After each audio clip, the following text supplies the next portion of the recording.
I am incredibly excited about this. The Game Boy Color is back, better built, and supposedly includes a sapphire crystal screen. See, back in the day, my first big purchase as a 12-year-old was a brand new translucent atomic purple Game Boy Color.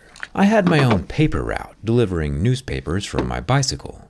For you younger folk, a newspaper was like getting the internet printed out and delivered to your doorstep every morning. And a bicycle is a low-key lit lime scooter with a seat that can get your fit check from one fire spot to the next straight bussin' on the grind. And at 12 years old, I used my bike to secure that bag no cap. In fact, I saved up for months to buy this Game Boy Color. It didn't help that on my first week on the job, I broke a window with one of those newspapers, which absolutely wrecked my first paycheck. But that is when I learned that glass is glass and the rest is history. But we're getting distracted.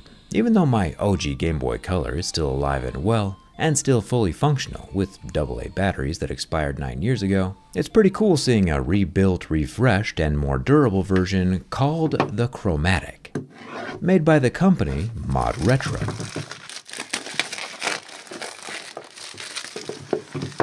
On the website, Mod Retro claims the Chromatic can function with every Game Boy and Game Boy Color cartridge that's already in circulation, and that the body of the Chromatic itself is indestructible, which is a bold statement. Right off the bat, you can tell that the shape of both devices is slightly different. Nintendo, being one of the more litigious companies out there, means that Mod Retro has probably gone to incredible lengths to make sure its components differ just enough to be a standalone creation. Just like computer games can be played on any brand of computer, the Nintendo cartridges can apparently also be played on more than one console. I am, however, just the messenger, so Nintendo don't sue me. Unfortunately, Chromatic does still take AA batteries, 3 of them as a matter of fact. Feel free to hit that subscribe button if you want to see if these batteries also last a decade past their expiration date. Mod Retro says there is a planned custom rechargeable lithium battery pack coming, but it's not on their website as of now. And take a look at that backlit LCD. You remember those little coily things that illuminated the screens at night?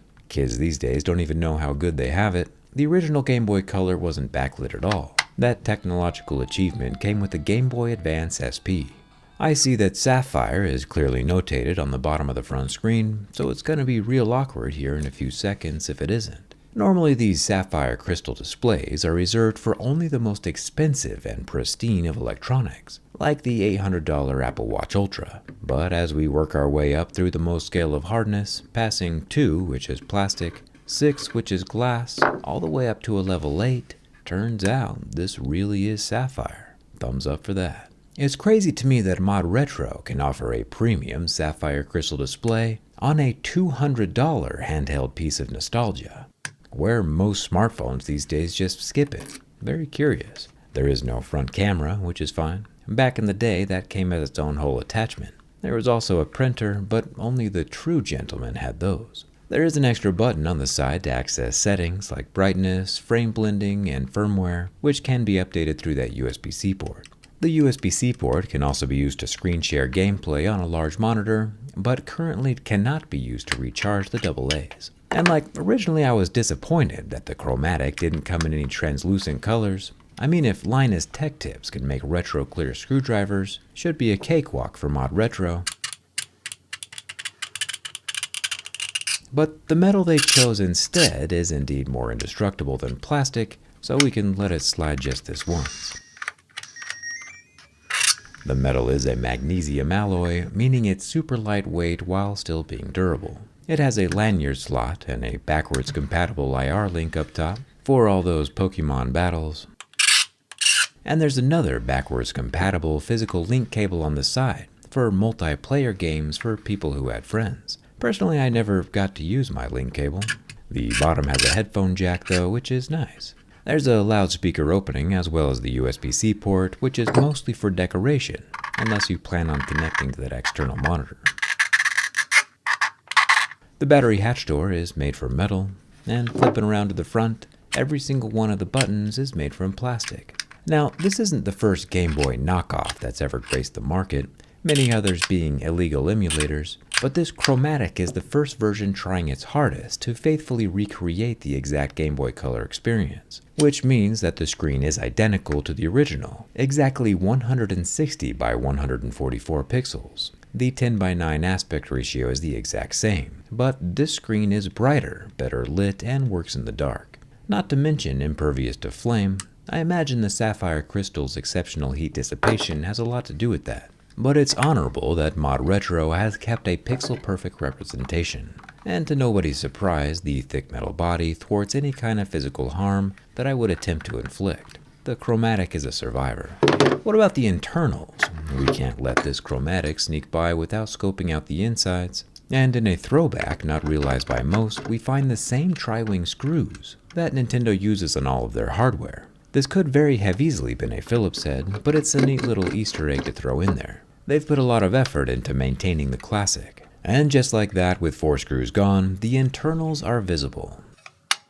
The back housing is standalone with no electronics attached. The volume dial appears exceptionally large, and the battery holder, which supposedly is removable to make room for the future rechargeable mod, which I would really hope comes into play someday since the company is literally called Mod Retro.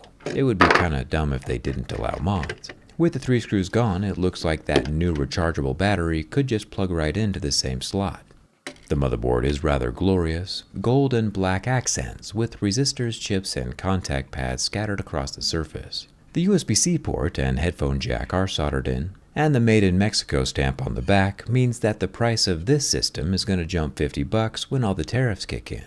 Kind of exciting. The backlit LCD screen is permanently glued to the Sapphire, so I'm not going to touch that. But you'll notice that each of the buttons, both the direction pad and the AB Start Select, are held in place with rubber pads. These have conductive circles on the back that come in contact with the motherboard, but the springy buttons themselves are just simple compliant mechanisms that obviously maintain their springiness for decades without losing any functionality. And of course the loudspeaker here in the corner. Keep in mind that some of the really old Game Boy cartridges have an internal coin-style battery inside, which allows you to save games. And if that tiny battery dies, the old games will no longer save anymore. Unfortunately, that battery replacement requires a bit of soldering, but it can still be replaced and repaired, so don't throw your old cartridges away. Overall, I think this thing is pretty dope. A fun little throwback for the nerd who never threw away his old hardware, and those who might still like to play their old video games at night again without having to leave the lights on. Anyway, I might be away from keyboard for a while after this, but thanks a ton for watching. I'll see you around.